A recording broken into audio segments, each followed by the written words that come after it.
நானும் அம்மாவும் லவ் பண்ணுற மாதிரி உலகத்தில் யாருமே லவ் பண்ணுற மாட்டாங்க. രജനി സാറാണ് ദേ ഇരിക്കുന്നത്. ഏത് അയാളാ? അത് രജനി സാർ അല്ല, ആദ്യത്തെ അവാർഡല്ലേ അത്, എപ്പോഴും ചരിത്രത്തിൽ രേഖപ്പെടുത്തുന്ന ഒരു ഇതായിരിക്കും ക്യാനിൻ്റെ ആദ്യത്തെ അവാർഡ്. അപ്പോൾ അത് എനിക്ക് കിട്ടാട്ടെ, ഞാൻ പ്രാർത്ഥിക്കാം. വെറുതെ നിൽക്കുമ്പോൾ ഒരു സാധാരണ ഒരാളാണ്, പക്ഷേ ഈ സ്ക്രീനിൽ ഷോർട്ടിൽ വരുമ്പോൾ ഒരു മാജിക്, ഒരു വേറൊരു എനർജിയാണ് പുള്ളിക്ക്. അത് നമ്മുടെ മലയാളത്തിൽ ഒരു 2020 ഉണ്ടായിരുന്നു, അതുപോലെ ഇന്ത്യയിലെ 2020 നമ്മുടെ ജയിലർ കർബൻറാന തപ്പിടിപ്പിടുക്കലേക്കാ. അപ്പോൾ ഇത് എഴുതി വയ്ക്കും. ഇപ്പം എന്താ നിന്റെ പ്രശ്നം? അല്ലളിയാ, ഈ വില്ലന് കോങ്കണ്ണെന്ന് പറഞ്ഞിട്ട് റീഷൂട്ട് ചെയ്യിപ്പിച്ചു. ഇവിടെ ലാഗും അവിടെ സ്പീഡും. പിന്നെ പാട്രിയോട്ടുണ്ട്, മിസ് പണ്ണക്കൂടാതെ. ഉയർന്ന ശമ്പളവും മികച്ച കരിയറുമാണോ നിങ്ങൾ ആഗ്രഹിക്കുന്നത്? Join Axions. Get trained, get placed. ചെറിയ ഹാസ്യ വേഷങ്ങളിലൂടെ തുടങ്ങി ഇന്ന് ഏറ്റവും കരുത്തേറിയ കഥാപാത്രങ്ങൾ പോലും തൻ്റെ കയ്യിൽ അതിഭദ്രമെന്ന് തെളിയിച്ച അതുല്യ കലാകാരനാണ് എന്നോടൊപ്പം ഉള്ളത്. Suraj Venjaramoodu, welcome. Thank you. ഇന്ന് ഒരു അല്ല, ഞാൻ ഒന്ന് ആദ്യം ചോദിച്ചോട്ടെ, നിങ്ങളെ ഞാൻ വർഷങ്ങൾക്ക് മുമ്പ് പരിചയപ്പെടുകയാണ്. അന്ന് ഇരിക്കുന്ന പോലെ തന്നെ ഇന്നും ഇരിക്കുന്നത്. ഇതെന്താണ് ഈ ഗ്ലാമറിന്റെ രഹസ്യം? അത് അതേ ചുള്ളനായിട്ട്. അതെ, കുറേ വർഷമായില്ലേ നമ്മൾ കണ്ടിട്ട്? കുറേ വർഷമായി. ആദ്യത്തെ സിനിമ പോലും നമ്മൾ കാണുന്നതാണ്. അന്ന് നാന, വെള്ളി നക്ഷത്രം, അങ്ങനെ കുറേ മാസികകളുണ്ട്. അപ്പോൾ അതിലൊരു ഫോട്ടോ വരാനായിട്ട് ആഗ്രഹിക്കുന്ന കാലമായിരുന്നു. ഒരു ഫോട്ടോ വന്നിരുന്നു, ഈ മമ്മൂക്കയുടെ ലാലേട്ടൻ്റെ ഒക്കെ കൂടെ അഭിനയിച്ച ഏതെങ്കിലും ഒരു ചിത്രത്തിന്. അത് ആ സമയത്ത് നിങ്ങളൊക്കെ ആയിരുന്നു സ്റ്റാർ. കാര്യം നിങ്ങളുടെ ഒന്ന് പരിചയപ്പെടാം. അയ്യോ, നാനയിലെ സുരേഷ് ഏട്ടൻ അവിടെ ചെന്ന് പരിചയപ്പെട്ട് അണ്ണാ ഒരു ഫോട്ടോ എൻ്റെ കൊടുക്കണം. പിന്നെ ഫുൾ ജാടയായി ഈ മനുഷ്യൻ. നോക്കട്ടെ. അപ്പോൾ അന്ന് തൊട്ടേ അറിയാം, ഇപ്പോൾ സ്വന്തമായിട്ട് ക്യാൻ. അതെ അതെ, 6 വർഷമാകുന്നു. ഞങ്ങളുടെ 6 വർഷം ക്യാൻ തുടങ്ങിയിട്ട് 6 വർഷമാകുന്നു. എല്ലാവിധ അഭിനന്ദനം. മാത്രമല്ല, ഞങ്ങളൊരു അവാർഡ് ഫംഗ്ഷനിലേക്ക് കാലുവെക്കുകയാണ്. ഏറ്റവും മികച്ച ഹാസ്യ താരത്തിനുള്ളൊരു പുരസ്കാരം കൊടുക്കുന്നു.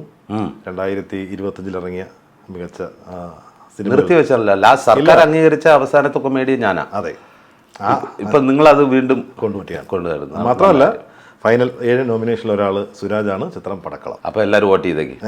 വോട്ട് ചെയ്യാനല്ല, നമ്മുടെ ഒരു ജൂറി കണ്ടുകൊണ്ടിരിക്കുകയാണ്. ടി കെ രാജീവ് കുമാറാണ്, അദ്ദേഹമാണ് അതിൻ്റെ ഫൈനൽ കാണുന്നത്. അദ്ദേഹം തീരുമാനിക്കട്ടെ, നമുക്ക് ഒരു പങ്കുമില്ല ആ ജൂറിയിൽ. 8-ാം തീയതി ഓർഗനൈസ്. അതെ അതെ, 8-ാം തീയതിയാണ് അവാർഡ് ഫംഗ്ഷൻ. സുരേഷ് ഗോപിയും ദിലീപുമാണ് മുഖ്യാതിഥികൾ. മലയാള സിനിമ ഒന്നടങ്കം പങ്കെടുക്കുന്ന ഒരു പ്രോഗ്രാമാണ്. സുരാജും ഉണ്ട്. ടീപ്പൊളി. ഓക്കെ, എന്തായാലും 8-ാം തീയതി ഉണ്ടെങ്കിൽ ഉറപ്പായിട്ട് ഞാൻ അവിടെ എത്തിയിരിക്കും അവാർഡ് വാങ്ങാൻ. അതെ, അത് കിട്ടാനുള്ള ഭാഗ്യം ഉണ്ടാവട്ടെ എന്ന് ഞങ്ങളും പ്രാർത്ഥിക്കുന്നു. ഈശ്വര, സാറിനെ ഫോൺ വിളിക്കാം.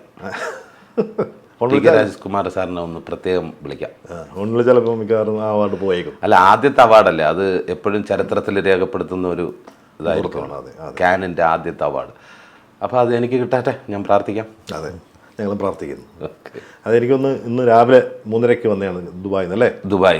ദുബായിലായിരുന്നു ഇന്ന്. അതിൻ്റെ ഒരു ഉറക്കക്ഷീണം ഉണ്ടല്ലോ. ഞാൻ ഉറങ്ങി കിടന്നപ്പോഴാണ് പെട്ടെന്ന് വിളിച്ച് പോകാമെന്ന് പറഞ്ഞത്. അത് നമ്മുടെ ഭരതനാട്യം 2 മോഹിനിയാട്ടം അതിൻ്റെ പ്രൊമോഷന് വേണ്ടിയിട്ട് ദുബായിൽ പോയതാണ്. ഞാനും കൃഷ്ണദാസ് മുരളി അതിൻ്റെ സംവിധായകൻ, പിന്നെ നമ്മുടെ സൈജു കുറുപ്പ് പ്രൊഡ്യൂസർ ദുബായ്ക്കാരനാണ്. അങ്ങനെ അവിടെ പോയി ഫുൾ തിയേറ്റർ വിസിറ്റൊക്കെ നടത്തി. ശരിക്കും ദുബായിൽ ഈ പ്രശ്നങ്ങളൊക്കെ ആയിട്ട് ഭയങ്കര ഒരു മൂകതയായിട്ടിരുന്ന സമയമാണ്. അപ്പോൾ നമുക്ക് നല്ല സ്വീകാര്യതയാണ് അവിടെ കിട്ടിയത്. അവർ തന്നെ പിന്നെ സന്തോഷിച്ചിരിക്കുകയാണ്, പുറത്തെ ടീം ആരും ഇങ്ങോട്ട് വരുന്നില്ല. അപ്പോൾ അവർക്കൊരു ഉത്സവം പോലെയായിരുന്നു, എല്ലാവരും ഏറ്റെടുത്ത്. അതുപോലെ തന്നെ തിയേറ്ററിലൊക്കെ നിറഞ്ഞ സദസ്സിലാണ് എല്ലാവരും ഷോയ്ക്ക് വരുന്നത്. പേടിക്കണ്ട, ഇവിടുണ്ടല്ലോ ഡാൻഡ്രോക്കിൻ ഓയിൽ, ഉടനടി മാറും താരൻ, ഉപയോഗിക്കൂ വേഗം. അമൃത്വേനി ഡാൻഡ്രോക്വെറ്റ്, ദി അൾട്ടിമേറ്റ് ഡാൻഡ്രഫ് സൊല്യൂഷൻ. ഇവിടെയും ഭയങ്കര റിപ്പോർട്ടാണ്. അതെ, അടിച്ച് 50 അടിച്ചല്ലോ, 50 കോടി. അതെ, 50 കോടി. അതുപോലെ തന്നെ യൂത്തും 100 കോടി ക്ലബിൽ കയറി. അപ്പോൾ ബ്ലോക്ക് ബസ്റ്റർ ഇയർ ആണ് എൻ്റെ ഈ വർഷത്തെ. ഗംഭീരമാണ്, അതിഗംഭീരം. യൂത്ത് പറഞ്ഞപ്പോഴാണ് ഒരു 2-3 ദിവസം മുമ്പാണ് ഋഷഭ് ഷെട്ടി പറഞ്ഞത്, ആ സിനിമ കണ്ടു, എൻ്റെ സുരാജിലെ പ്രകടനം ഗംഭീരമായിരിക്കുന്നു എന്നുള്ളത്. അല്ലേ, കേട്ടിരുന്നു? അതെ, കണ്ടു. സോഷ്യൽ മീഡിയയിൽ ഞാനും കണ്ടു. സാറിനും ഇങ്ങനെ റെസ്പോൺസ് ഇതയച്ചു ഞാൻ തിരിച്ച്. ശരിക്കും ഋഷഭ് ഷെട്ടി സാറൊക്കെ അദ്ദേഹത്തിൻ്റെ ഒരു ആരാധകനാണ്. അദ്ദേഹം സിനിമയെക്കുറിച്ച് എല്ലാം അരച്ച് കലക്കി കുടിച്ച ഒരാളാണ്. അദ്ദേഹം ഇത്തരം സിനിമകൾ കാണുകയും അതിനെ പ്രോത്സാഹിപ്പിക്കുകയൊക്കെ ചെയ്യുന്നതെന്ന് പറഞ്ഞു കഴിഞ്ഞാൽ ഒരു കലാകാരനെ സംബന്ധിച്ചിടത്തോളം നമുക്ക് കിട്ടുന്ന ഏറ്റവും വലിയ ഒരു അംഗീകാരമാണ്. അപ്പോൾ അതിൽ അദ്ദേഹം ആ ഒരു അഭിനന്ദിക്കാനുള്ളൊരു മനസ്സുണ്ടാകുക എന്ന് പറയുന്നത് അത് അദ്ദേഹത്തിൻ്റെ വലിയ മനസ്സാണ്. അത് തീർച്ചയായിട്ടും thank you Rishabh Shetty sir. സാറിൻ്റെ കൂടെ വർക്ക് ചെയ്യണമെന്ന് ആഗ്രഹമുണ്ട്. അതിനുള്ള ഭാഗ്യം ഉണ്ടാവട്ടെ, വൈകാതെ അല്ലേ? അവസരം കിട്ടുമ്പോൾ നമ്മളത് പറയണമല്ലോ. ഞാനും കണ്ടിരുന്നു യൂത്ത്, എല്ലാവരും കണ്ട സിനിമയാണ്. ഇവിടെ അധികം ഷോ വന്നില്ല, പക്ഷേ OTT-യിൽ ഇപ്പോൾ ഉണ്ടത്. പക്ഷേ അതിൽ 1-2 രംഗങ്ങൾ നമ്മളെ കണ്ണു നനയിക്കുന്ന രംഗങ്ങളുണ്ട്. അതിലൊന്ന് ഈ കെന്നിനോട് മകനോട് ഈ അച്ഛൻ പറയുന്നൊരു രംഗമുണ്ട്. മോനെ, നിന്നെ സ്നേഹിക്കാൻ ലോകത്ത് നിൻ്റെ അമ്മയെക്കാളും അച്ഛനേക്കാളും വേറെ ഉണ്ട്. എനിക്ക് എൻ്റെ തമിഴ് പോർഷൻ അറിയില്ല, മലയാളം ഏതാണ്ട് ഇങ്ങനെയാണെന്നാണ് എൻ്റെ ധാരണ. അതൊരു രംഗം. ഞാനും നിൻ്റെ അച്ഛനും അമ്മയും നിന്നെ സ്നേഹിക്കുന്നത് പോലെ ലോകത്ത് ഒരാളും നിന്നെ സ്നേഹിക്കില്ല. അതുപോലെ തന്നെ ഒരു രംഗം, ഈ മകൻ്റെ റാങ്ക് പടം അവിടെ കാണുമ്പോൾ ഈ മകനെ അവൻ്റെ ദേഹത്ത് തൊടുന്നൊരു രംഗമുണ്ട് സ്കൂളിലെ രംഗത്ത്. അപ്പോൾ ഈ സാധാരണ കൈകൊണ്ട് അഭിനയിക്കുക എന്നൊക്കെ പറയാൻ മോഹൻലാലിൻ്റെ ഒരു മാജിക്കാണ്. എൻ്റെ വിരലുകൾ വരെ അഭിനയിക്കുന്നു എന്നാണ് വലിയ സംവിധായകർ പറഞ്ഞിട്ടുള്ളത്. അതുപോലൊരു മാജിക് നമുക്ക് അവിടെ കാണാൻ കഴിയുന്നുണ്ട്. എങ്ങനെയായിരുന്നു ആ രംഗങ്ങളൊക്കെ ഓർക്കുന്നുണ്ടോ? പിന്നെ തീർച്ചയായിട്ടും അതൊരു മറക്കാൻ പറ്റാത്ത രംഗം കൂടിയാണ്. അവന് സ്കൂളിൽ ചെന്നിട്ട് റിസൾട്ട് കിട്ടി, ഫസ്റ്റ് റാങ്ക് എന്ന് പറയുമ്പോൾ എല്ലാ ആൾക്കാരും വന്നിട്ട് അദ്ദേഹത്തിനെ അഭിനന്ദിച്ച് കൈ തരും.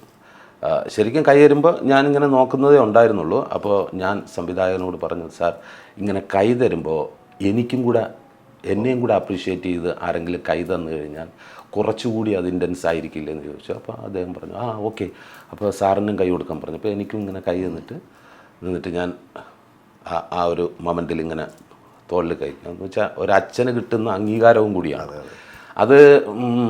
ശരിക്കും പറഞ്ഞാൽ റിയൽ ലൈഫിൽ ഞാൻ അത് അനുഭവിച്ചിട്ടുണ്ട്. എനിക്ക് നാഷണൽ അവാർഡ് കിട്ടിയ സമയത്ത് വെഞ്ഞാറമൂട് ഒന്നടങ്കം ആൾക്കാർ അഭിനന്ദിച്ച് വീട്ടിൽ വന്നിട്ട് എനിക്ക് കെട്ടിപ്പിടിച്ച് ഉമ്മ തരും. കൂട്ടത്തിൽ അച്ഛനും ഞാനിങ്ങനെ നോക്കിക്കൊണ്ടിരിക്കും, അച്ഛനും ഇങ്ങനെ മാറി നിൽക്കുകയാണ്. അപ്പോൾ അച്ഛനും ചെന്നിട്ട് എല്ലാവരും ഇങ്ങനെ കൈയൊക്കെ കൊടുത്ത് നിന്നിട്ട് ജീവിതത്തിൽ ആദ്യമായിട്ട് അച്ഛൻ വന്ന് എനിക്ക് കെട്ടിപ്പിടിച്ചൊരു ഉമ്മ ആയിരുന്നു. അപ്പോൾ അത് അനുഭവിച്ചത് കൊണ്ട് എനിക്ക് ആ സിറ്റുവേഷൻ പെട്ടെന്ന് ഓർമ്മ വന്നപ്പോഴാണ് ഞാൻ കെന്നിനോട് ഇത് പറഞ്ഞത്, സാർ ഞാനത് ചെയ്തോട്ടെ എന്ന് ചോദിച്ചു. നമുക്കിപ്പോൾ പറയുമ്പോൾ തന്നെ അത് ഇമോഷണലി അത് കണക്ട് ആവുന്നുണ്ട്. ശരി, കാര്യം ഞാൻ മുമ്പ് പറഞ്ഞിട്ടുള്ള അങ്ങനെ ഒരു സ്ട്രിക്റ്റ് ഫാമിലി ആയിരുന്നു എൻ്റെത്. അച്ഛൻ പട്ടാളക്കാരൻ, അച്ഛൻ്റെ അച്ഛൻ പട്ടാളക്കാരൻ, ചേട്ടൻ പട്ടാളക്കാരൻ. അപ്പോൾ ഒരു മിലിറ്ററി കുടുംബത്തിൽ താമസിക്കുന്നതിൻ്റെ ജീവിച്ചു പോകുന്നതിൻ്റെ പ്രശ്നമാണ് ടൈമിംഗ് ആയിരിക്കും. ഇത്ര മണിക്ക് എണീക്കണം, ഇത്ര മണി. അപ്പോൾ സ്നേഹമുണ്ട്, ഉള്ളിൽ സ്നേഹമുണ്ട്, അച്ഛന് നല്ല സ്നേഹമുണ്ട്. പക്ഷേ പല അച്ഛന്മാരും അതങ്ങനെ അന്നത്തെ കാലത്ത് അവരനുഭവിച്ച അന്നത്തെ സിറ്റുവേഷൻ ആയതുകൊണ്ട് അവരൊക്കെ അങ്ങനെ പെരുമാറാൻ പറ്റുള്ളായിരുന്നു. ലൂസായിരുന്നെങ്കിൽ ഞാനൊക്കെ ഭയങ്കര കുഴപ്പമായിരുന്നു. ആ ഉമ്മയ്ക്ക് അതിന് അത്രയും സ്നേഹം ഉണ്ടായിരുന്നു അല്ലേ? അച്ഛൻ അങ്ങനെ മോനെയെന്നോ ഇല്ലെങ്കിൽ മക്കളെ എന്ന് വിളിച്ച് ഞാൻ കേട്ടിട്ടില്ല. ഒരു ഉമ്മ വന്നിട്ടില്ല, കെട്ടിപ്പിടിച്ചിട്ടില്ല. അപ്പോൾ എൻ്റെ കൂട്ടുകാരുടെയൊക്കെ വീട്ടിൽ പോകുമ്പോൾ അതൊക്കെ ഞാൻ കണ്ടിട്ടുണ്ട്. അപ്പോൾ അത് വല്ലാത്തൊരു മിസ്സിങ് ആയിരുന്നു. പക്ഷേ അതിലെല്ലാം തന്നു, കിട്ടി, അവസാനം കിട്ടി. അതുപോലെയാണ് കെന്നിനോട് പറയുന്ന രംഗം.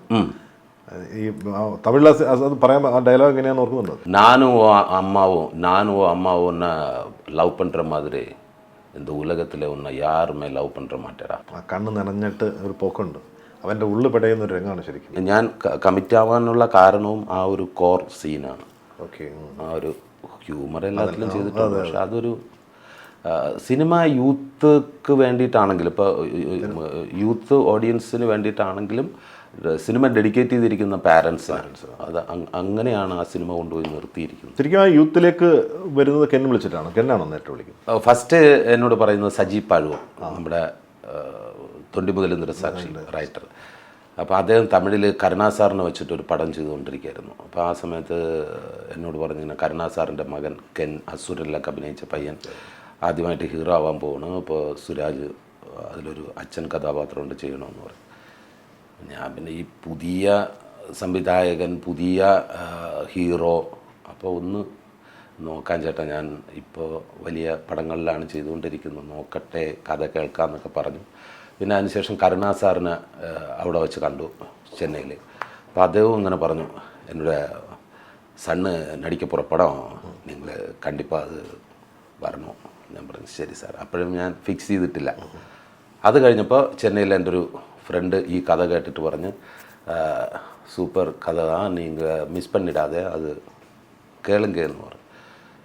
ശരി. അതിനുശേഷം കെന്ന് ഇവിടെ വന്നു, വീട്ടിൽ വന്നു, കഥ പറഞ്ഞു. കഥ പറഞ്ഞപ്പോൾ തന്നെ എനിക്ക് ഇഷ്ടമായി. അപ്പോൾ അദ്ദേഹം പറഞ്ഞു, എനിക്ക് ഫസ്റ്റ് ഹീറോ നടിക്ക പുറപ്പെടാം സാർ, വേറെ യാരുമേ ഇല്ല, നിങ്ങൾ ഹെൽപ്പ് പണ്ണണം. ഞാൻ പറഞ്ഞു കണ്ടിപ്പാ. കാര്യം നമ്മളെയും ഒരുപാട് പേര് ഇതുപോലെ ഹെൽപ്പ് ചെയ്തിട്ടാണല്ലോ വന്നത്.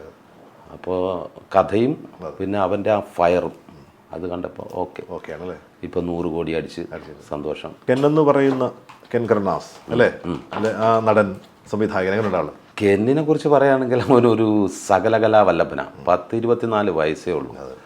അവന് ആ സിനിമയോടുള്ള ഫയർ, ആക്ടിങ്ങിനോടുള്ള ഫയർ, ഡയറക്ഷനോടുള്ള ഫയർ, അത് അൺബിലീവബിൾ, ഒരു രക്ഷയില്ല.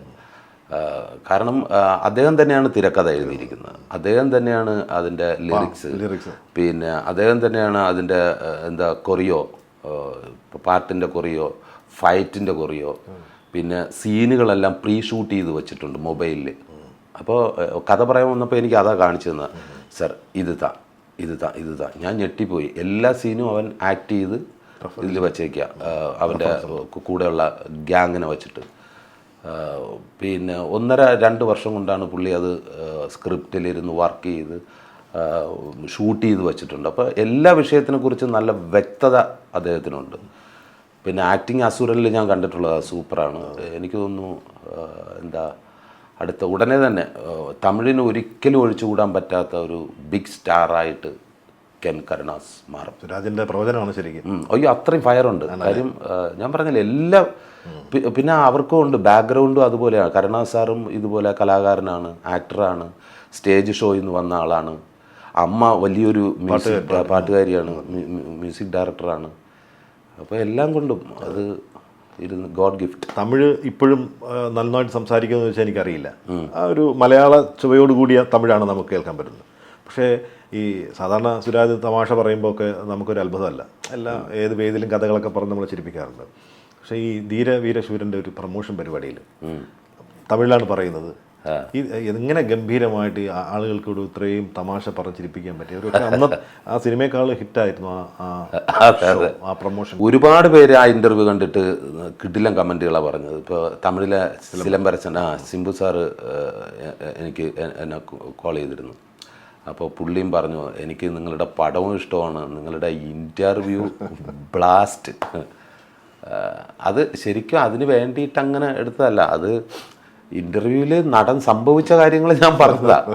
കാര്യം അനുഭവിച്ച എനിക്കല്ലേ അതിൻ്റെ ഒരു ഇതുള്ളൂ, മനസ്സിലാവുള്ളൂ. അപ്പോൾ ആദ്യമായിട്ട് അദ്ദേഹം കഥ പറയാൻ വന്നു, നമ്മുടെ വീരധീരശൂര ഡയറക്ടർ. സത്യം പറഞ്ഞാൽ എനിക്ക് അതിന് മുമ്പ് കുറച്ച് ചെറിയ വേഷത്തിനൊക്കെ എന്നെ സമീപിച്ചിട്ടുണ്ട് തമിഴിൽ. പോകാൻ പേടിച്ചിട്ട് പോകാത്ത കാര്യം മലയാളം തന്നെ കുറച്ചൊക്കെയാണ് അറിയാമെന്നുള്ളത്. അപ്പോൾ ഇനി തമിഴ് ഒന്നും അറിഞ്ഞുകൂടാത്ത ഒരു കടലിൽ കൊണ്ടിട്ട് കഴിഞ്ഞാൽ അങ്ങനെ പേടിച്ചൊക്കെ നിന്നു. പക്ഷേ ഞാൻ പുതിയതെന്തെങ്കിലും ചെയ്യണമെന്ന് ഒരാഗ്രഹം മനസ്സിലിങ്ങനെ ഉണ്ട്. ആ സമയത്താണ് പുള്ളിക്കാരൻ വന്ന് കഥ പറയുന്നു. ഇവിടെ വീട്ടിൽ വന്ന് ഫുൾ കഥ അങ്ങ് ഞെട്ടിച്ച് പറയുന്നത്. എനിക്കൊന്നും മനസ്സിലായില്ല. ഞാൻ ഓക്കെ എപ്പിടി സാർ നല്ല ഇருக்கு, ഇതൊക്കെ കാര്യം ഇത് വിടണ്ട എന്നും ഉദ്ദേശിച്ചിട്ട് നല്ല ഇருக்கு എന്നൊക്കെ പറഞ്ഞിട്ട് പോയി. അവിടെ ചെന്ന് ഷൂട്ടിംഗ് ലൊക്കേഷനിൽ ചെന്നപ്പോൾ സാർ അവിടെ ഉണ്ട്, നമ്മുടെ വിക്രം സാർ. പുള്ളിക്ക് മലയാളം അറിയാമെന്നുള്ളതുകൊണ്ട് ഞാൻ കയറി കണ്ട്, നമസ്കാരം സാർ. സുരാജ് എങ്ങനെയുണ്ട് കഥ? സത്യം പറഞ്ഞാൽ സാറേ എനിക്കൊന്നും മനസ്സിലായില്ല. ഒന്നും അറിയില്ലേ? ഞാൻ പറഞ്ഞു ഒന്നും അറിയില്ല, ഇനി വേണം അസോസിയേറ്റിനെ വിളിച്ച് കഥ ഒന്ന് കേൾക്കാൻ. പുള്ളി അങ്ങ് ചിരി തുടങ്ങി. പിന്നെ നീ എപ്പടി അത് ഇത് കൺഫേം ചെയ്തത്? ഞാൻ പറഞ്ഞു സാർ അവർ വന്ന് എന്തൊക്കെയോ പറഞ്ഞു, പല ടോണോ അവർ വരുന്നത് ഭയങ്കര 1.5 മണിക്കൂർ എടുത്ത് കഥ പറഞ്ഞു. എനിക്ക് പുള്ളി പറഞ്ഞ് ഞാൻ അവസാനം സാറിനോട് ചോദിച്ചു, സാർ ഞാൻ ഓക്കേവാ ഇന്ന ക്യാരക്ടർക്ക്? Okay sir, done sir, then we will do, okay will do എന്ന് പറഞ്ഞു. ശരി. അങ്ങനെ അവിടെ ചെന്ന് ആ നടന്ന ഇഷ്യൂ എല്ലാം കൂടെ പറഞ്ഞതാണ്. അത് കയറി വൈറലായി. അല്ല, അതൊരു പ്രത്യേക കഴിവാണ്. കാരണം അവിടെ ഒരു പക്ഷേ വളരെ ഒരു വിരസമായി പോകാവുന്നൊരു ഇടമാണ്. സുരാജ് സ്വാഭാവികമായിട്ട് ഇതിനെ ഞാൻ ഫസ്റ്റ് ഡേ ശരിക്കും പറഞ്ഞു കഴിഞ്ഞാൽ മുങ്ങാനായിട്ടുള്ള പ്ലാനായിരുന്നു. പറ്റാത്തതെന്ന് പറഞ്ഞാൽ മുങ്ങണമെങ്കിലും തമിഴ് ചോദിക്കണം, വഴിയറിയണമെങ്കിലും ഇതെങ്ങനെയെന്നുള്ളത് തമിഴിൽ ചോദിക്കണം. അതൊരു കാട്ടിൻ്റെ ഇടയിലാണ് ഷൂട്ട്. ചെന്ന് അന്ന് തന്നെ ഈ 16 മിനിറ്റിൻ്റെ ഒരു സിംഗിൾ ഷോട്ടാണ്. ഒന്ന് എനിക്ക് തമിഴ് അറിയില്ല, പിന്നെ നോക്കുമ്പോൾ സിംഗിൾ ഷോട്ട് എല്ലാവരും വന്ന് എന്നെ ടീച്ച് ചെയ്തുകൊണ്ടിരിക്കണം. അപ്പടിയില്ല, ഇപ്പോൾ ഒരു തടവ എന്നുള്ള തടവല്ല, തടവ ഇങ്ങനെ ഓരോരുത്തർക്കുള്ള ഞാൻ ഇങ്ങനെ ദൈവമേ പോയാലെന്ത്. അങ്ങനെ സത്യം പറഞ്ഞാൽ മുങ്ങി മാറി എന്നപ്പോൾ അതിൽ പൃഥ്വിരാജ് സാറല്ലേ അച്ഛനായിട്ട് അഭിനയിച്ചു, പുള്ളി അതുപോലെ മാറിയിരിക്കുന്നു. എന്നെ പണ്ടേടാ ഞാൻ പറഞ്ഞു എനിക്കും അറിയില്ല, വഴി അറിയോ ഇല്ല, പെട്ട്. പിന്നെ അതങ്ങ് ചെയ്തതാ. പക്ഷേ നമ്മൾ നടക്കടലിൽ കൊണ്ടിട്ടാലും നീന്തലറിയാത്തവൻ എന്തായാലും കൈയും കാലും ഇട്ട് അടിച്ചിട്ട് ഒന്ന് കരക്കെത്താനായിട്ട് നോക്കും. അങ്ങനെ ഒരു ട്രൈ ചെയ്തതാണ്. എൻ്റെ ട്രൈ കണ്ട് അത് വീണ്. ഏറ്റവും ഒടുവിൽ നമ്മൾ കാണുന്നത് കരയുടെ ട്രെയിലറാണ്. ട്രെയിലർ മാത്രമേ കണ്ടിട്ടുള്ളൂ. ധനുഷിനോടൊപ്പം ഉള്ളൊരു പടം. ഒരു പോലീസ് ഓഫീസറാണ്. ഒരു നമ്മളെ ആകെ വിലയിരുത്താനുള്ളത് ഒരു പക്ഷേ ഡയലോഗിൻ്റെ മോഡുലേഷൻ ഗംഭീരമാണ്. കുറച്ച് ബാസൊക്കെ കേട്ടിട്ടാണ് എൻ്റെ മോഡുലേഷൻ നമ്മൾ കേൾക്കുന്നത്. നേരത്തെയുള്ള തമിഴില്ല, കുറച്ചും കൂടി മാറിയിരിക്കുന്നു. എങ്ങനെയായിരുന്നു കരയിലേക്കുള്ള ഒരു എൻട്രി? കരയിലേക്കുള്ള എൻട്രി എന്ന് പറയുമ്പോൾ നമ്മുടെ വീരധീരസൂര്യയുടെ ക്യാമറാമാൻ തേനി ഈശ്വർ സാറ്. അപ്പോൾ തേനി ഈശ്വർ സാർ ഒരു ദിവസം എന്നെ ഇങ്ങനെ വിളിച്ചിട്ട് പറഞ്ഞു, സാർ ഞാൻ നെക്സ്റ്റ് ധനുഷ് സാറോടെ പടം ചെയ്യാൻ പോകുന്നു. പോർത്തടിൽ സിനിമയുടെ സംവിധായകനാണ് വിഘ്നേഷ് രാജ ഡയറക്ടർ എന്ന് പറഞ്ഞു. ഞാൻ പറഞ്ഞു അടിപൊളി സാർ, കൺഗ്രാറ്റ്സ് ഇതെല്ലാം പറഞ്ഞു അതിൽ ഒരു സൂപ്പർ ക്യാരക്ടർ ഇருக்கு, അത് നിൻ്റെ അടുത്ത് വരും, നീ അത് വിടരുത് എന്ന് പറഞ്ഞു. ഞാൻ പറഞ്ഞു ഇല്ല, ഓക്കെ സാർ. ധനുഷിൻ്റെ കൂടെ വിഘ്നേഷ് രാജയുടെ കൂടെ ചെയ്യണമെന്ന് കാര്യം. പോർത്തടിൽ സിനിമ ഞാൻ കണ്ട് അദ്ദേഹത്തിൻ്റെ വലിയ ഫാനായി. പോർത്തടിൽ മലയാളത്തിൽ ഗംഭീരമായിട്ട് ഓടി അപ്രിസിയേഷൻ കിട്ടിയ ഒരു പടമാണ്. കൂടുതലും മലയാളി ടെക്നീഷ്യനൊക്കെ ആയിരുന്നു അതിൽ. അപ്പോൾ അദ്ദേഹത്തിൻ്റെ കൂടെ വർക്ക് ചെയ്യണമെന്ന് ആഗ്രഹിച്ചിരുന്ന സമയത്താണ് ഈ ക്യാമറമാൻ വിളിക്കുന്നത്. ക്യാമറമാൻ വിളിച്ച് പിന്നെ ഡയറക്ടർ നേരിട്ട് വന്നു കഥ പറഞ്ഞു. കഥയൊക്കെ പറഞ്ഞ് തീർന്നതിന് ശേഷം പുള്ളി പറഞ്ഞ് ഈ ക്യാരക്ടർ സാർപ്പണ്ണിയാണ്, നല്ല ഇരിക്കും. ഞാൻ ഫസ്റ്റ് തേനീശ്വര സാർ കോൾ ചെയ്തപ്പോഴേ ഫിക്സ് ചെയ്ത് ഇതിൽ അഭിനയിക്കണമെന്ന്. അങ്ങനെ നല്ല കഥയും കഥാപാത്രവും എല്ലാം ഗംഭീരമായിട്ട് പറഞ്ഞു തന്നു. അത് ഭയങ്കര ഒരു എക്സ്പീരിയൻസ്. നമ്മൾ വിഘ്നേഷിൻ്റെ ഒരു ഇൻ്റർവ്യൂ, അടുത്തിടെ ഒരു ഇൻ്റർവ്യൂ ഉണ്ടായിരുന്നു. ആ ഇൻ്റർവ്യൂവിൽ വിഘ്നേഷ് പറഞ്ഞത് ഈ കഥാപാത്രത്തെക്കുറിച്ച് രാജുവിനോടും പൃഥ്വിരാജിനോടും പറഞ്ഞിരുന്നു എന്നാണ്.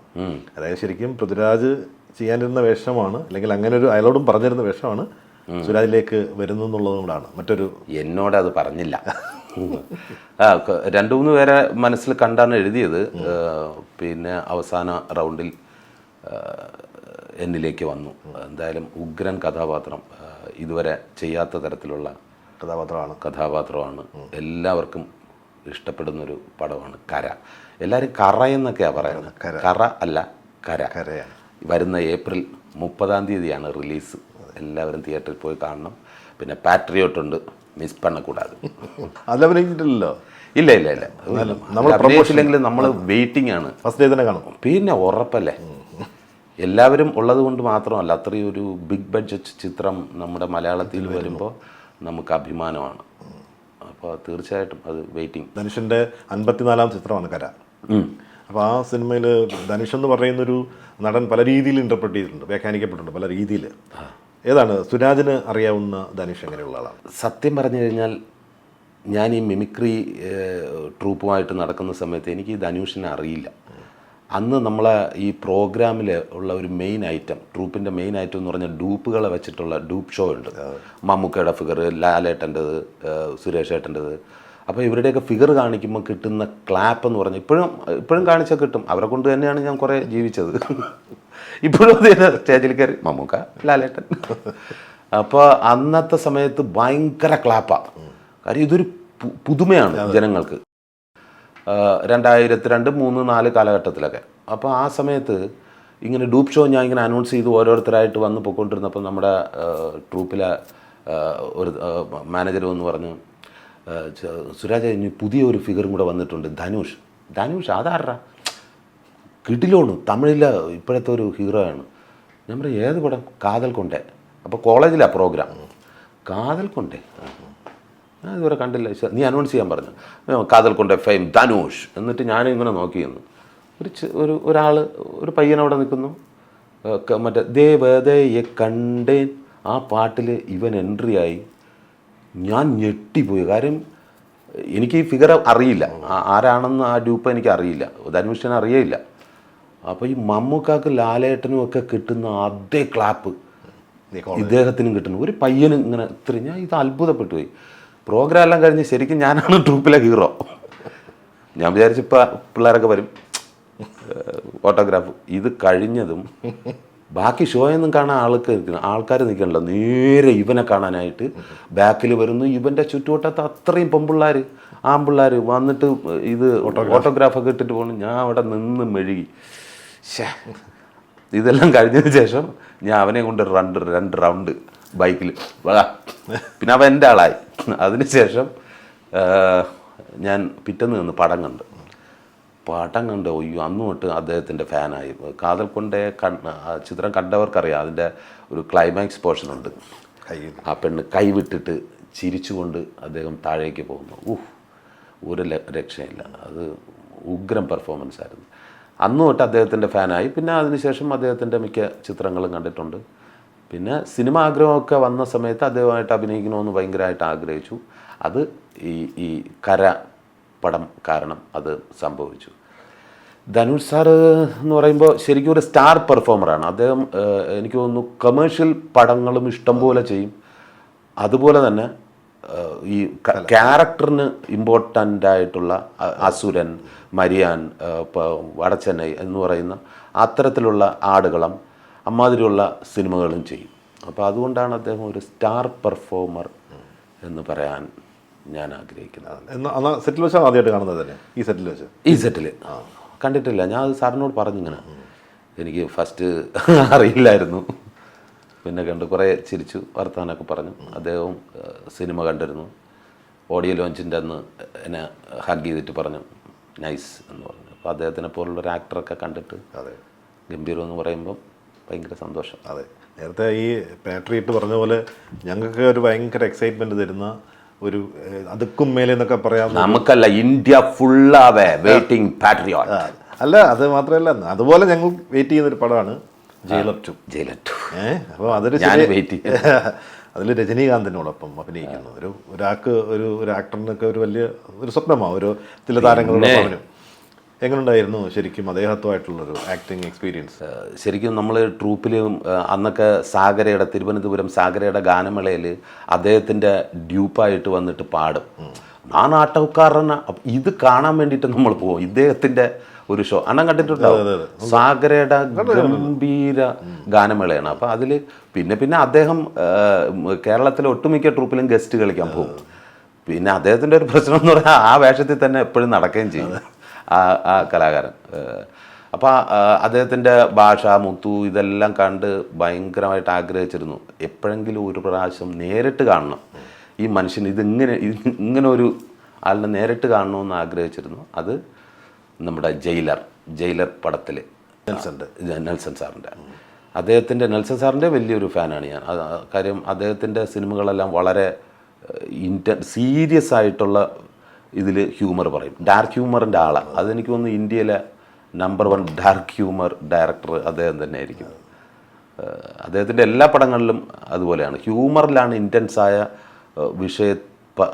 ഹ്യൂമറിലൂടെ പറയും.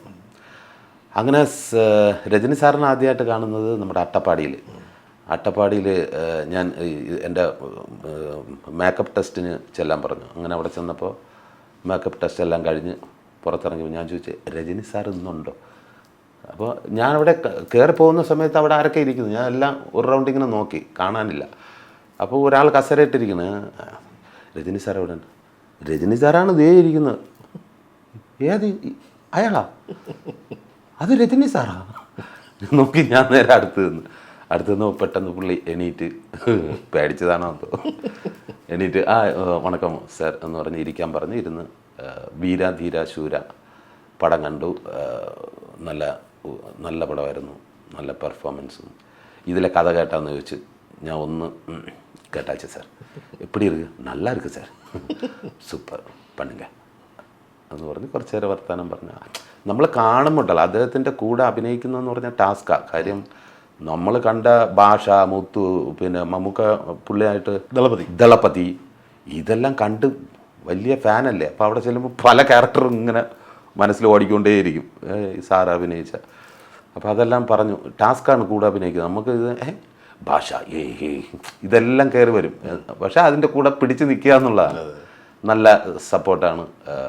അതിനുശേഷം കാര്യം അദ്ദേഹം വെറുതെ നിൽക്കുമ്പോൾ ഒരു സാധാരണ ഒരാളാണ്, പക്ഷെ ഈ സ്ക്രീനിൽ ഷോട്ടിൽ വരുമ്പോൾ ഒരു മാജിക്ക്, ഒരു വേറൊരു എനർജിയാണ് പുള്ളിക്ക്. ഞെട്ടിപ്പോവും. അപ്പോൾ ഓരോ ഷോട്ടും നമ്മളെ അത്ഭുതപ്പെടുത്തിക്കൊണ്ടിരിക്കും. ഒരു മജീഷ്യനാണ്. കോമ്പിനേഷൻ ഉണ്ടായിരുന്നല്ലോ. കോമ്പിനേഷൻ ഉണ്ട്. എങ്ങനെ ഉണ്ടായിരുന്നു കോമ്പിനേഷൻ? നിൽക്കുമ്പോൾ ഈ പ്രയാസം ഉണ്ടാവും. അപ്പോഴും ഇത് തന്നെ, ഭാഷയെ മുത്തുവൊക്കെ മനസ്സിലിങ്ങനെ ഓടിക്കൊണ്ടിരിക്കും. പക്ഷേ ടാസ്ക് ആയിരുന്നു. ചെയ്തു. അതിനുശേഷം ക്ലാപ്പ് ചെയ്തു. പുള്ളി ക്ലാപ്പ് ചെയ്തിട്ട് വന്ന് കൈ തന്നു, അഭിനന്ദിച്ചു. ഭയങ്കര സന്തോഷം. എന്താണ് അതിലെ വേഷം എന്ന് പറയാൻ പറ്റുക? ഒരു വേഷമുണ്ട്, ഞാനും വെയിറ്റിംഗ് കാണാൻ വേണ്ടിയിട്ട്. അത് പ്രധാന വേഷമാണെന്നാണ് ഞങ്ങൾ പുറത്തുനിന്നൊക്കെ കേൾക്കുന്നത്. അതല്ല, നെൽസൺ സാറിൻ്റെ പടത്തിൽ ഒരു ചെറിയ ക്യാരക്ടറിൽ വരുന്നവർ പോലും ശ്രദ്ധിക്കപ്പെടും. അതാണ് അദ്ദേഹത്തിൻ്റെ വേറൊരു പ്ലസ് എന്ന് പറയുന്നത്. അപ്പോൾ എനിക്ക് അത്യാവശ്യം കുഴപ്പമില്ല. ഞാൻ ആഗ്രഹിച്ചതിലും അപ്പുറമുള്ള ഒരു വേഷമാണ്. അത് ഷാരൂഖ് ഖാനൊക്കെ ഉണ്ടെന്നാണ്. ഷാരൂഖ് ഖാൻ ഒക്കെ കേൾക്കുന്നു കുറേ പേര്. അതെ, ഞാനും കേട്ടു. പക്ഷെ ഒന്നും പുറത്ത് പറയില്ലെന്നാണ് പറഞ്ഞത്. അണ്ണ എന്തുവേണോ പറഞ്ഞു. മമ്മൂക്ക, ലാലേട്ടൻ എല്ലാവരും ഉണ്ടെന്ന് പറഞ്ഞു. ലാലേട്ടൻ ഉണ്ട് എന്തായാലും. ലാലേട്ടനുണ്ട്, ജയിലർ 2 കുറേ പേരുണ്ട്. വിജയ് സേതുപതി ഉണ്ടെന്ന് പറയുന്നു. അതെ അതെ അതെ, ഞാൻ ഒന്നും പറയില്ല, ഒന്നും പുറത്ത് പറയരുതെന്ന് പറഞ്ഞ്. അത് നമ്മുടെ മലയാളത്തിൽ ഒരു 2020 ഉണ്ടായിരുന്നു. അതുപോലെ ഇന്ത്യയിലെ 2020 നമ്മുടെ ജയിലർ 2. വെയിറ്റിംഗ് ഫസ്റ്റിനേക്കാൾ തകർത്തിട്ടുണ്ട്. ഞാൻ അഭിനയിച്ചുകൊണ്ടല്ല, വീണ്ടും സ്റ്റാർ കാസ്റ്റുകളും അതിൻ്റെ വലിപ്പത്തിലും എല്ലാത്തിലും ഫസ്റ്റ് പാർട്ടിനെ കാട്ടി മേളിൽ പോയിടും. പോവും, ഉറപ്പാണ്. ഉറപ്പ്. സിനിമ കണ്ടോ? പടം കണ്ടു. ഞാനൊരു ഫംഗ്ഷനിൽ വെച്ചിട്ട് അനിരുദ്ധ് സാറിനെ കണ്ടിരുന്നു. അനിരുദ്ധ് വന്ന് ഹഗ് ചെയ്ത് ഞാൻ ഫുട്ടേജ് എല്ലാം பார்த்தேன். സൂപ്പർ. ഫസ്റ്റ് വിட സെക്കൻഡ് സൂപ്പറാக വന്നിരിക്ക് സാർ എന്നൊക്കെ പറഞ്ഞ് ക്യാരക്ടറും അങ്ങനെ. അപ്പോൾ നമുക്ക് മനസ്സിലായി സംഭവം ഓക്കെയാണ്. ഇത് ആർക്കും അറിയത്തില്ല. അടുത്തൊരു കന്നഡ പടവും ചെയ്തു. കന്നഡ അല്ലേ? കന്നഡ അരങ്ങേറ്റ ചിത്രം ഡാഡ് എന്നാണ് പേര്. ഡാഡ് ശിവരാജ് കുമാർ സാറിനൊപ്പം അല്ലേ? ശിവരാജ് കുമാർ സാറ് ഞാൻ. അത് ഗംഭീര വേഷമാണോ? അതൊരു ടൈം ട്രാവലർ സബ്ജക്റ്റാണ്. നല്ല ഉഗ്രൻ സിനിമയാണ്. 2 ഹീറോ. അനന്യയാണ് എൻ്റെ പേരായിട്ടുള്ളത്. അദ്ദേഹത്തിന് പേരില്ല. വേണമെങ്കിൽ ഞാൻ തന്നെ ഹീറോ എന്ന് പറയാം. ആണല്ലേ? പേരില്ലാത്ത ഇല്ല, അദ്ദേഹം തന്നെയാണ്. സൂപ്പർ, നല്ല രസകരമായിട്ട് സിനിമ വന്നിട്ടുണ്ട് ഡാഡ്. അതും എല്ലാവരും കാണണം. അതെങ്ങനെ ഭാഷ പ്രശ്നം ഉണ്ടായോ? ഭാഷ എല്ലാത്തിലും പ്രശ്നമല്ലേ, പിന്നെ ചെന്നങ്ങ് പഠിക്കുക. അത് ഭയങ്കര രസമാണ്. നമുക്ക് പുതിയത് എന്തെങ്കിലും ചെയ്യണം എന്ന് ആഗ്രഹിച്ചപ്പോഴാണ് ആ തമിഴിൽ പോയത്. തമിഴ് പോയതോടുകൂടി ഒരു കോൺഫിഡൻസ് ആയി, നമുക്ക് പഠിക്കാൻ പറ്റും. അപ്പോൾ അതുപോലെ കന്നഡയും ശരിക്കും ഡയലോഗ് കാണാൻ പഠിച്ചു. മലയാളമായിട്ടൊക്കെ ഇച്ചിരി കാണാതെ പഠിക്കൽ തന്നെയാണ്. ഞാൻ ഒരു ദിവസം ജോജുവിനെ ഫോൺ ചെയ്തപ്പോൾ ഞാൻ ചോദിച്ചു, അളേ എവിടെ? ഞാൻ ഒരു തെലുങ്ക് പടത്തിൽ അഭിനയിച്ചുകൊണ്ടിരിക്കുന്ന ആളെയാണ്. ഞാൻ പറഞ്ഞു, എങ്ങനെയുണ്ടാ തെലുങ്ക്, നീ പഠിച്ച? എടാ, ഇത് സൈഡിൽ ഇങ്ങനെ എഴുതി വയ്ക്കും, ക്യാമറയുടെ സൈഡിൽ നമ്മൾ നോക്കുന്ന സൈഡത്തെല്ലാം കർബൻഡ്രാന നീവ തപ്പിട് കുടത്തിലേത്താ. അപ്പോൾ ഇത് എഴുതി വയ്ക്കും. ഇപ്പം എന്താ നിൻ്റെ പ്രശ്നം? അല്ലല്ലയാ, ഈ വില്ലന് കോങ്കണ്ണെന്ന് പറഞ്ഞിട്ട് റീഷൂട്ട് ചെയ്യിപ്പിച്ചെന്ന്. സീനില്ലേ എടുത്ത് നോക്കുമ്പോൾ എല്ലാത്തിനും കോങ്കണ്ണ്. കാര്യം ഡയലോഗ് നോക്കുന്നതാ. അത് പിന്നെ നന്നായിട്ട് പഠിച്ച് വീണ്ടും എടുത്തെന്ന് പറഞ്ഞു. അപ്പോൾ ഇതിനകത്ത് കോങ്കണ്ണ പരിപാടിയൊന്നുമില്ല? ഇല്ല, കാണാനൊന്നുമില്ല. കാണാതെ പഠിച്ചില്ലേ, പഠിക്കില്ല തന്നെ. ഒരു ഡയലോഗ് പറയാമോ കന്നഡത്തിൽ? പറഞ്ഞ ഏതെങ്കിലും ഡയലോഗ്? അങ്ങനെയൊക്കെ ചോദിച്ചു കഴിഞ്ഞാൽ എന്നാൽ പെട്ടുപോകും. നെടുനീളം ഡയലോഗുകളൊന്നുമില്ലല്ലോ ചെറിയ കന്നഡയിൽ നെടുനീളം ഡയലോഗ് ഉണ്ട്. ഉണ്ടല്ലേ? അത് ശിവരാജ് സാറും ഞാനും കൂടെ സംസാരിക്കുന്ന ഒരു സീനുണ്ട്. നെടുനീളം ഡയലോഗുണ്ട്. പെർഫോമൻസ് ഓറിയൻറ്റഡ് ആയിട്ടുള്ള സിനിമയാണ്. ഡബ് ചെയ്തു? ഡബ്ബിങ് ആയില്ല. അതിന് പ്രയാസമൊന്നുമില്ല അല്ലേ? പ്രയാസമല്ലേ, പ്രയാസമില്ലാതെ എന്തെങ്കിലും ഉണ്ടോ? അല്ല, കാണാൻ പഠിക്കാൻ സമയം എടുക്കുമോ? അത് ഈ സാറിന് മറ്റു ഭാഷ പോലെ അല്ലല്ലോ, കന്നഡ ആയതുകൊണ്ട് ചോദിച്ചാൽ. ഇത് ഞാൻ മലയാളത്തിൽ എഴുതും. ഇത് തമിഴായാലും മലയാളത്തിൽ എഴുതിയെടുത്ത് അതിൻ്റെ അർത്ഥം മനസ്സിലാക്കി പ്രോസസ്സിങ് കുറേ ഉണ്ട്. മലയാളം പോലെയല്ല. മലയാളം എന്ന് പറയുമ്പോൾ നമുക്ക് കഥാപാത്രവും ഇതെല്ലാം മനസ്സിലാക്കി കഴിഞ്ഞാൽ സ്പോട്ടിൽ ഡയലോഗ് വന്നാലും നമ്മളെ പെട്ടെന്നത് പറയാനായിട്ട് പറ്റും. എന്നിട്ട് അടുത്ത ഷോട്ടിന് വേണ്ടിയിട്ട് നമ്മൾ പറയും, ലാഗ് ഇട പെട്ടെന്നാവട്ട്. മലയാളത്തിൽ ഒരു ഷോട്ട് കഴിഞ്ഞിട്ട് പെട്ടെന്ന് തന്നെ നമുക്ക് മനസ്സിലാവുമല്ലോ, ഇവർ എടുക്കുന്നില്ലേ, ഭയങ്കര ലാഗായിട്ട് തോന്നും. തമിഴിൽ അങ്ങനെയല്ല.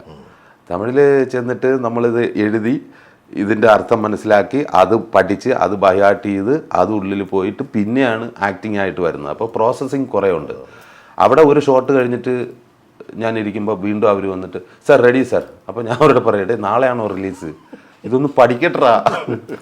ഇവിടെ ലാഗും അവിടെ സ്പീഡും. അതെ.